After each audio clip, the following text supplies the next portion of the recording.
ಸ್ನೇಹಿತರೆ, ಮೀಡಿಯಾ ಮಾಸ್ಟರ್ಸ್ಗೆ ಸ್ವಾಗತ ಸುಸ್ವಾಗತ. ಗೆಳೆಯರೆ, ಇರಾನ್ನಲ್ಲಿ ಮತ್ತೆ ಬಾಂಬುಗಳ ಸುರಿಮಳೆ ಆಗ್ತಾ ಇದೆ. ಅಮೆರಿಕ ಮತ್ತೊಮ್ಮೆ ಇರಾನ್ನ ಪ್ರಮುಖ ನೆಲೆಗಳ ಮೇಲೆ ದಾಳಿಗಳನ್ನು ಮಾಡ್ತಾ ಇದೆ. ಈ ಹಿನ್ನೆಲೆಯಲ್ಲಿ IRGC ಅರಬ್ ದೇಶಗಳ ಮೇಲೆ ಮುಗಿ ಬೀಳ್ತಾ ಇದೆ. ಇದರ ನಡುವೆ ಇರಾನ್ನ ಪತ್ರಿಕೆಯೊಂದು ಖಮೈನಿ ಸಾವಿಗೆ ಅತಿದೊಡ್ಡ ಪ್ರತೀಕಾರ ಹೇಳುವುದಾಗಿ ವರದಿ ಮಾಡಿರುವುದಷ್ಟೇ ಅಲ್ಲ, ಅದರಲ್ಲಿ 13 ಮಂದಿ ಜಾಗತಿಕ ನಾಯಕರನ್ನ ಟಾರ್ಗೆಟ್ ಮಾಡಿಕೊಂಡಿದ್ದು, ಇವರೆಲ್ಲರ ಸಾವಿನ ನಂತರವೇ ಖಮನೈ ಆತ್ಮಕ್ಕೆ ಶಾಂತಿ ಅನ್ನೋ ಥರ ವರದಿ ಮಾಡಿದೆ. ಹಾಗಾದ್ರೆ ಇರಾನ್ನಲ್ಲಿ ಏನಾಗ್ತಾ ಇದೆ? ಖಮನೈ ಸಾವಿಗೆ ಈ ಎಲ್ಲರೂ ಕೂಡ ಕಾರಣ ಆಗಿದ್ರ? ಇರಾನ್ ಮೇಲೆ ಅಮೆರಿಕದ ದಾಳಿಗಳು ಹೇಗೆ ನಡೀತಾ ಇವೆ? ಇನ್ನು ಇರಾನ್ ಜಾಗತಿಕ ನಾಯಕರನ್ನ ಟಾರ್ಗೆಟ್ ಮಾಡಿಕೊಳ್ಳುವ ಮೂಲಕ ಕೆರ್ಕಂಡು ಗಾಯ ಮಾಡ್ಕೊಳ್ತಾ ಇದೆಯಾ? ಏನಾಗ್ತಾ ಇದೆ ಅಲ್ಲಿ? ಬನ್ನಿ ನೋಡೋಣ.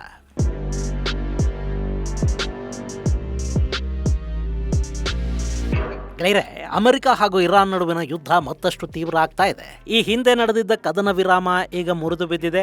ಅಲಿ ಖಮನೈ ಅಂತಿಮ ಸಂಸ್ಕಾರದ ನಂತರ ಹೊಸ ಸರ್ವಾಧಿಕಾರಿ ಮೊಸ್ತಬಾ ಖಮನೈ ತನ್ನ ತಂದೆಯ ಸಾವಿಗೆ ಪ್ರತೀಕಾರವನ್ನ ಹೇಳೋದಾಗಿ ಪ್ರತಿಜ್ಞೆ ಮಾಡಿದ ನಂತರ ಅಲ್ಲಿ ಸಂಘರ್ಷ ಮತ್ತಷ್ಟು ಹೆಚ್ಚಾಗಿದೆ. ಅಮೆರಿಕ ಇರಾನ್ ಮೇಲೆ ದಾಳಿಗಳನ್ನು ಮಾಡ್ತಾ ಇದೆ. ಹಾಗೆ ಇರಾನ್ ಸ್ಟ್ರೈಟ್ ಆಫ್ ಹಾರ್ಮೋಸ್ ಅನ್ನ ಮುಚ್ಚಿ ಆ ಭಾಗದಲ್ಲಿ ಸಂಚರಿಸುವ ವ್ಯಾಪಾರಿ ಹಡಗುಗಳನ್ನ ಟಾರ್ಗೆಟ್ ಮಾಡ್ಕೊಳ್ತಾ ಹೋಗ್ತಾ ಇದೆ.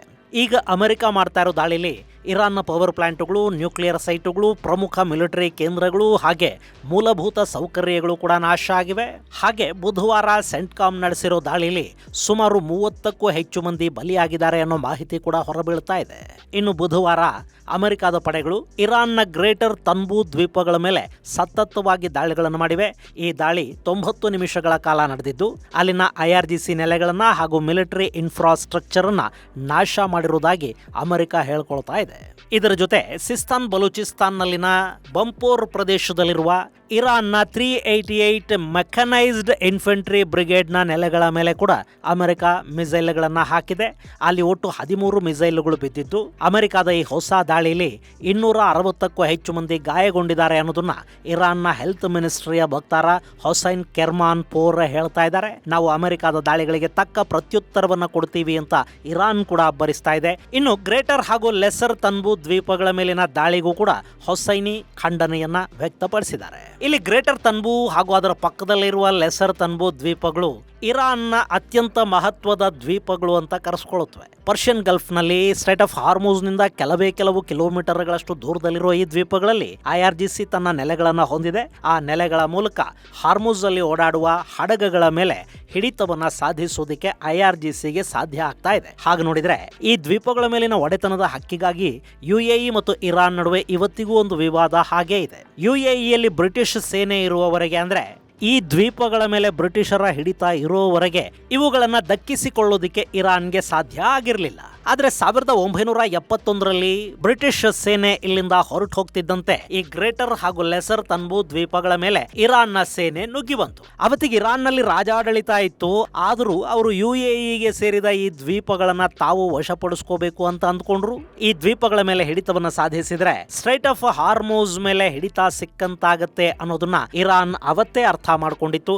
ಹೀಗಾಗಿ ಅವರು ಈ ದ್ವೀಪಗಳನ್ನ ತಮ್ಮ ವಶಕ್ಕೆ ತಗೊಂಡ್ರು. ಅದರ ಜೊತೆ ಅಲ್ಲೇ ಪಕ್ಕದಲ್ಲಿದ್ದ ಅಬು ಮುಸಾ ದ್ವೀಪಗಳನ್ನ ಕೂಡ ಇರಾನ್ನ ಸೇನೆ ವಶಪಡಿಸಿಕೊಳ್ತು. ಅವತ್ತಿನಿಂದ ಇವತ್ತಿನವರೆಗೆ ಈ ದ್ವೀಪಗಳು ಇರಾನ್ನ ಹಿಡಿತದಲ್ಲೇ ಇವೆ ಮತ್ತು UAE ಹಾಗೂ ಇರಾನ್ ನಡುವಿನ ವಿವಾದದ ಕೇಂದ್ರ ಬಿಂದುಗಳಾಗಿ ಕಾಣಿಸ್ಕೊಳ್ತಾ ಇವೆ. ಇರಾನ್ಗೆ ಈ ದ್ವೀಪಗಳ ಮಹತ್ವ ತುಂಬಾನೇ ಚೆನ್ನಾಗಿ ಗೊತ್ತಿದೆ. ಹೀಗಾಗಿ ಅಲ್ಲವರು IRGC ನೌಕಾಪಡೆಯ ಕೇಂದ್ರವೊಂದನ್ನ ಮಾಡಿಕೊಂಡಿದ್ದಾರೆ. ಇನ್ನು ಈಗ ಅಮೆರಿಕ ಹಾಗೂ ಅರಬರ ವಿರುದ್ಧದ ದಾಳಿಗಳಿಗೆ ಮತ್ತು ಹಾರ್ಮೋಸ್ ಅಲ್ಲಿ ಓಡಾಡ್ತಾ ಇರುವ ವ್ಯಾಪಾರಿ ಹಡಗುಗಳ ಮೇಲೆ ನಿಯಂತ್ರಣವನ್ನ ಸಾಧಿಸೋದಕ್ಕೆ ಕೂಡ ಇರಾನ್ ಈ ದ್ವೀಪಗಳನ್ನು ಬಳಸ್ತಾ ಇದೆ. ಇನ್ನು ಇಲ್ಲಿ ಇರಾನ್ ಹಾರ್ಮೋಸ್ ಮೂಲಕ ಯಾವ ಹಡಗು ಸಂಚರಿಸದಂತೆ ತಡೆ ಒಡ್ತಾ ಇದೆ. UAE ಸಮೀಪ ಭಾರತದ ನಾವಿಕರಿದ್ದ ಹಡಗುಗಳ ಮೇಲೆ ಮತ್ತೆ ಇರಾನ್ನಿಂದ ದಾಳಿಗಳಾಗಿವೆ. ಇನ್ನು ಅಮೆರಿಕ ಕೂಡ ಇರಾನ್ನ ಈ ಭಾಗದಲ್ಲಿ ನಿಯಂತ್ರಿಸೋದಿಕ್ಕೆ, ಇರಾನ್ಗೆ ಆಗುವ ಸರಬರಾಜುಗಳನ್ನು ತಡೆಯೋದಿಕ್ಕೆ ಅರಬ್ಬಿ ಸಮುದ್ರದಲ್ಲಿ ಗಲ್ಫ್ ಆಫ್ ಒಮನ್ ನಲ್ಲಿ ಬ್ಲಾಕೇಡ್ ಅನ್ನ ಮತ್ತಷ್ಟು ಗಟ್ಟಿ ಮಾಡೋ ಪ್ರಯತ್ನವನ್ನ ಮಾಡ್ತಾ ಇದೆ. ಅಲ್ಲಿಗೆ ಹೆಚ್ಚುವರಿ ಪಡೆಗಳನ್ನ ಅಮೆರಿಕ ಕಳುಹಿಸಿಕೊಟ್ಟಿದೆ ಅನ್ನೋ ಮಾಹಿತಿಯನ್ನ ಸೆಂಟ್ಕಾಮ್ನ ಅಧಿಕಾರಿಗಳು ಹಂಚಿಕೊಂಡಿದ್ದಾರೆ. ಇನ್ನು ಇರಾನ್ ಅಮೆರಿಕದ ದಾಳಿಗಳು ತೀವ್ರವಾಗ್ತಾ ಇದ್ದಂತೆ ಅರಬ್ ದೇಶಗಳ ಮೇಲೆ ಮಿಸೈಲ್ ಹಾಗೂ ಡ್ರೋನ್ ದಾಳಿಗಳನ್ನ ಮಾಡೋ ಮೂಲಕ ಅಲ್ಲಿ ಸುನ್ನಿಗಳ ಮೇಲಿನ ದ್ವೇಷವನ್ನ ಕೂಡ ಅಮೆರಿಕದ ಹೆಸರಲ್ಲಿ ತೀರಿಸಿಕೊಳ್ಳೋದಕ್ಕೆ ಹೋಗ್ತಾ ಇದೆ. ಒಂದ್ ವೇಳೆ ಹಾರ್ಮುಜ್ ಜಲಸಂಧಿಯಲ್ಲಿ ಅಮೆರಿಕ ವಿಧಿಸಿರುವ ನಾವೆಲ್ ಬ್ಲಾಕೆಡ್ ಓಪನ್ ಆಗದೇ ಇದ್ರೆ ಈ ಭಾಗದಲ್ಲಿನ ಯಾವುದೇ ದೇಶ ತೈಲವನ್ನ ರಫ್ತು ಮಾಡೋದಕ್ಕೆ ಸಾಧ್ಯ ಆಗೋದಿಲ್ಲ ಅನ್ನೋ ಎಚ್ಚರಿಕೆಯನ್ನು ಕೂಡ ಇಲ್ಲಿ ಇರಾನ್ ಕೊಡ್ತಾ ಇದೆ. ಅವರಿಲ್ಲಿ ಎಚ್ಚರಿಸ್ತಾ ಇರೋದು ಅರಬ್ ದೇಶಗಳಿಗೆ. ಯಾಕೆಂದ್ರೆ ಈ ಭಾಗದಲ್ಲಿ Qatar, Kuwait, Saudi Arabia, UAE, Oman ಮುಂತಾದ ದೇಶಗಳ ತೈಲ ಹಾಗೂ ನ್ಯಾಚುರಲ್ ಗ್ಯಾಸ್ ತುಂಬಿದ ಹಡಗುಗಳು ನಾನಾ ದೇಶಗಳಿಗೆ ಹೋಗಬೇಕಾಗುತ್ತೆ.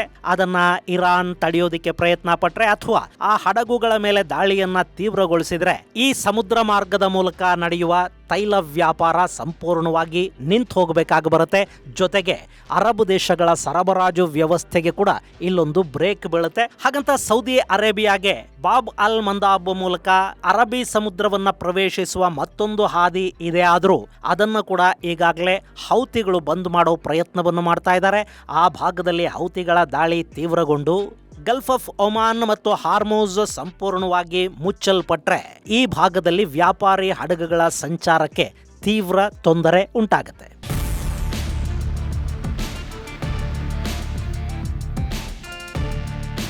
ಹೀಗೆ ಇಲ್ಲಿ ಅಮೆರಿಕ ಹಾಗೂ ಇರಾನ್ನ ಸಂಘರ್ಷದಲ್ಲಿ ಅರಬ್ ದೇಶಗಳೊಂದು ಕಡೆ ಸಂಕಷ್ಟಕ್ಕೆ ಸಿಲುಕ್ತಾ ಇದ್ರೆ ಮತ್ತೊಂದು ಕಡೆ ಇರಾನ್ನಿಂದ ಪ್ರಕಟವಾಗುವ ಹಮ್ಶಹರಿ ಅನ್ನೋ ದಿನಪತ್ರಿಕೆ ವಿಚಿತ್ರವಾದ ವರದಿಯೊಂದನ್ನು ಪ್ರಕಟಿಸಿದೆ. ಆ ವರದಿಯಲ್ಲಿ ಖಮನೈ ಸಾವಿಗೆ ಕಾರಣರಾಗಿರುವ ಜಾಗತಿಕ ನಾಯಕರ ವಿರುದ್ಧ ಸೇಡು ತೀರಿಸ್ಕೋಬೇಕು, ಅವರನ್ನ ಬಲಿ ಹಾಕಬೇಕು ಅನ್ನೋ ಅರ್ಥದ ಲೇಖನ ಪ್ರಕಟಗೊಂಡಿದೆ. ಹೀಗೆ ಇರಾನ್ ರಿವೆಂಜ್ ತೀರಿಸ್ಕೋಬೇಕಾದವರ ಪಟ್ಟಿಯಲ್ಲಿ ಅಮೆರಿಕದ ಅಧ್ಯಕ್ಷ ಡೊನಾಲ್ಡ್ ಟ್ರಂಪ್ ಅವರ ಹೆಸರಿದೆ.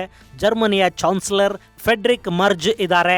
ಹಾಗೆ ಫ್ರಾನ್ಸ್ನ ಅಧ್ಯಕ್ಷ ಇಮ್ಯಾನ್ಯುಯಲ್ ಮ್ಯಾಕ್ರಾನ್, ಇಟಲಿಯ ಪ್ರಧಾನಿ ಜಾರ್ಜಿಯಾ ಮೆಲೋನಿ, ಇಸ್ರೇಲ್ನ ಪ್ರಧಾನಿ ನೆತನ್ ಯಾಹೂ ಸೇರಿದ ಹಾಗೆ ಒಟ್ಟು 13 ಮಂದಿಯ ಹೆಸರುಗಳಿವೆ.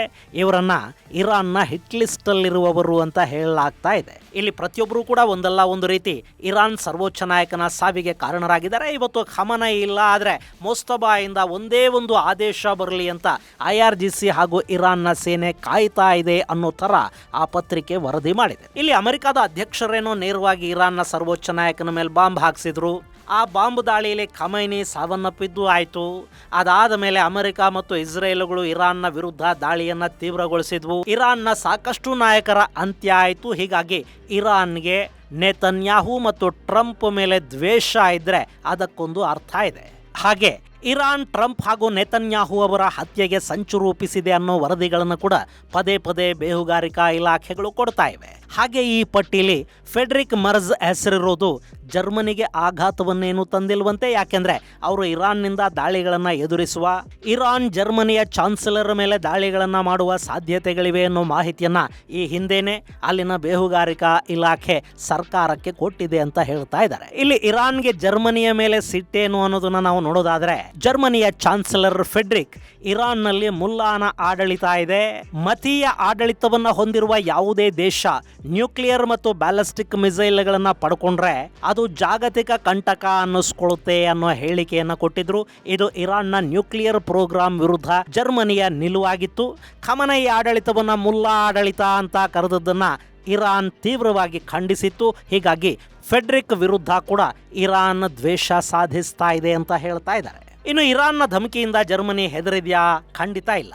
ಜರ್ಮನಿಯಿಂದ ಹೊರಬರ್ತಾ ಇರೋ ಮಾಹಿತಿ ಪ್ರಕಾರ ಜರ್ಮನಿಯ ಬೇಹುಗಾರಿಕಾ ಇಲಾಖೆ ಇರಾನ್ನ ದಾಳಿಯ ಬಗ್ಗೆ ಮೊದಲೇ ಮುನ್ಸೂಚನೆಯನ್ನು ಕೊಟ್ಟಿತ್ತಂತೆ. ಅದರಲ್ಲೂ ಜರ್ಮನಿಯ ಸಾಕಷ್ಟು ನಾಯಕರ ಜೀವಕ್ಕೆ ಅಪಾಯ ಇದೆ. ಇರಾನ್ ಯಾವುದೇ ರೀತಿಯಲ್ಲಿ ಬೇಕಾದರೂ ದಾಳಿಗಳನ್ನ ಮಾಡಬಹುದು, ಅಲ್ಲಿ ಲೋನ್ ವೋಲ್ಫ್ ದಾಳಿಗಳು ಆಗಬಹುದು. ಸೊ ನಾವು ಎಚ್ಚರಿಕೆಯಿಂದ ಇರಬೇಕು ಅನ್ನೋ ವರದಿಯನ್ನ ಜರ್ಮನಿಯ ಸರ್ಕಾರಕ್ಕೆ ಅಲ್ಲಿನ ಏಜೆನ್ಸಿಗಳು ಕೊಟ್ಟಿದ್ವು ಅಂತ ಹೇಳ್ತಾ ಇದ್ದಾರೆ. ಹೀಗಾಗಿ ಜರ್ಮನಿಯ ಪೊಲೀಸರು ಹಾಗೂ ಅಲ್ಲಿನ ಏಜೆನ್ಸಿಗಳು ಇರಾನ್ ಪರ ಇರುವವರು ಯಾರ್ಯಾರಿದ್ದಾರೆ ಅನ್ನೋ ಬಗ್ಗೆ ತೀವ್ರ ಹುಡುಕಾಟವನ್ನು ಕೂಡ ಮಾಡಿದ್ದಾರೆ. ಕನಿಷ್ಠ 180 ಮಂದಿ ಅಲ್ಲಿ ಇರಾನ್ನ ರೆಜಿಮ್ ಪರ ಇರುವವರನ್ನ ಗುರುತಿಸಲಾಗಿದೆ. ಅವರ ಮೇಲೆ ಒಂದು ಕಣ್ಣಿಡುವ ಕೆಲಸವನ್ನ ಕೂಡ ಅಲ್ಲಿ ಮಾಡಲಾಗ್ತಾ ಇದೆ. ಹಾಗೆ ಇಟಲಿ, ಫ್ರಾನ್ಸ್, ಇಸ್ರೇಲ್ ಸೇರಿದ ಹಾಗೆ ಆ ಪತ್ರಿಕೆಯಲ್ಲಿ ಯಾವ್ಯಾವ ನಾಯಕರ ಹೆಸರುಗಳು ಪ್ರಕಟಗೊಂಡಿವೆಯೋ ಅವರೆಲ್ಲರಿಗೆ ಕೂಡ ಭದ್ರತೆಯನ್ನ ಹೆಚ್ಚಿಸಲಾಗಿದೆ. ಗೆಳೆಯರೆ, ಇಲ್ಲಿ ಇರಾನ್, ಅಮೆರಿಕ ಹಾಗೂ ಇಸ್ರೇಲ್ಗಳ ವಿರುದ್ಧ ಮಾತ್ರ ಯುದ್ಧವನ್ನ ಮಾಡ್ತಾ ಇದ್ರೆ ಈ ಸಂಘರ್ಷ ಕೇವಲ ಅಮೆರಿಕ, ಇಸ್ರೇಲ್ ಹಾಗೂ ಇರಾನ್ ನಡುವಿನ ಸಂಘರ್ಷವಾಗಿ ಉಳ್ಕೊಳ್ಳುತ್ತೆ. ಹಾಗಲ್ಲದೆ ವಿನಾಕಾರಣ ಜರ್ಮನಿ, ಫ್ರಾನ್ಸ್, ಇಟಲಿಗಳನ್ನ ಕೆಣಕ್ತಾ ಹೋದ್ರೆ ಯುರೋಪಿಯನ್ ನಾಯಕರ ವಿರುದ್ಧ ಇರಾನಿನ ಕಟ್ಟರ್ಪಂಥಿಗಳು ಅಥವಾ IRGCಯ ಶಾಡೋ ನೆಟ್ವರ್ಕ್ಗಳು ದಾಳಿಗಳನ್ನ ಮಾಡೋ ಪ್ರಯತ್ನಗಳನ್ನ ಮಾಡಿದ್ರೆ ಅದು ನ್ಯಾಟೋ ಪಡೆಗಳನ್ನ ಕೆಣಕಿಕೊಂಡ ಹಾಗಾಗುತ್ತೆ. ಇಲ್ಲಿವರೆಗೆ ಅಮೆರಿಕ ಹಾಗೂ ಇರಾನ್ ಇರಾನ್ ನಡುವಿನ ಸಂಘರ್ಷದಲ್ಲಿ ನ್ಯಾಟೋ ನೇರವಾಗಿ ಭಾಗಿಯಾಗಿಲ್ಲ. ಅಮೆರಿಕದ ಅಧ್ಯಕ್ಷ ಟ್ರಂಪ್ ಎಷ್ಟೇ ಒತ್ತಡ ಹೇರಿದ್ರು, ಎಷ್ಟೇ ಬಾರಿ ಕರೆ ಕೊಟ್ಟರು, ನ್ಯಾಟೋ ಮತ್ತು ಯುರೋಪಿಯನ್ ದೇಶಗಳು ಈ ಯುದ್ಧದಲ್ಲಿ ಭಾಗವಹಿಸುವ ಉತ್ಸಾಹವನ್ನು ತೋರಿಲ್ಲ. ಆದರೆ ಈಗೇನಾದರೂ ಇರಾನ್ ಯುರೋಪಿಯನ್ ನಾಯಕರ ವಿರುದ್ಧ ಯಾವುದೇ ದಾಳಿಯ ಪ್ರಯತ್ನವನ್ನ ಮಾಡಿದರೂ ಅಥವಾ ಯುರೋಪ್ ದೇಶಗಳಲ್ಲಿ ಇರಾನಿನ ಲೋನ್ ವುಲ್ಫ್ಗಳಾಗಲಿ ಶ್ಯಾಡೋ ನೆಟ್ವರ್ಕ್ಗಳಾಗಲಿ ಯಾವುದೇ ಭಯೋತ್ಪಾದಕ ಕೃತ್ಯವನ್ನ ಮಾಡಿದರೂ ಕೂಡ ಅದು ಇರಾನ್ ವಿರುದ್ಧ ಯುರೋಪಿಯನ್ ದೇಶಗಳು ಯುದ್ಧಕ್ಕೆ ನಿಲ್ಲೋದಿಕ್ಕೆ ಅವಕಾಶವನ್ನ ಮಾಡಿಕೊಟ್ಟಂತಾಗುತ್ತೆ. ಈ ಮೂಲಕ ಇರಾನ್ ಗಾಯವನ್ನ ಕೆರಕೊಂಡು ಮತ್ತಷ್ಟು ದೊಡ್ಡದು ಮಾಡಿಕೊಂಡು ಹಾಗಾಗತ್ತೆ. ಇನ್ನು ಇರಾನ್ ಹಾಗೂ ಅಮೆರಿಕ ನಡುವೆ ಹೆಚ್ಚಾಗ್ತಾ ಇರೋ ಈ ಸಂಘರ್ಷ ಈಗಾಗಲೇ ಕಚ್ಚಾ ತೈಲದ ಬೆಲೆಯನ್ನ ಮತ್ತಷ್ಟು ಹೆಚ್ಚು ಮಾಡಿದೆ. ಇದು ಮತ್ತೊಂದು ಸುತ್ತಿನ ಜಾಗತಿಕ ಸಮಸ್ಯೆಗೆ, ತೈಲ ಅಭಾವಕ್ಕೆ, ಬೆಲೆ ಏರಿಕೆಗೆ ಕಾರಣ ಆಗ್ತಾ ಹೋಗುತ್ತೆ. ಇದು ಗೆಳೆಯರೆ ಇರಾನ್ ಮೇಲಿನ ಹೊಸ ದಾಳಿ ಮತ್ತು ಇರಾನ್ನ ಪತ್ರಿಕೆಯೊಂದರಲ್ಲಿ ಬಂದಿರುವ ವರದಿಯ ಕುರಿತಾದ ಒಂದಷ್ಟು ಮಾಹಿತಿ. ಮುಂದಿನ ಸಂಚಿಕೆಯಲ್ಲಿ ಮತ್ತಷ್ಟು ವಿಶೇಷಗಳ ಜೊತೆ ಮತ್ತೆ ಭೇಟಿಯಾಗೋಣ. ಅಲ್ಲಿವರೆಗೆ ಜೈ ಹಿಂದ್, ಜೈ ಕರ್ನಾಟಕ.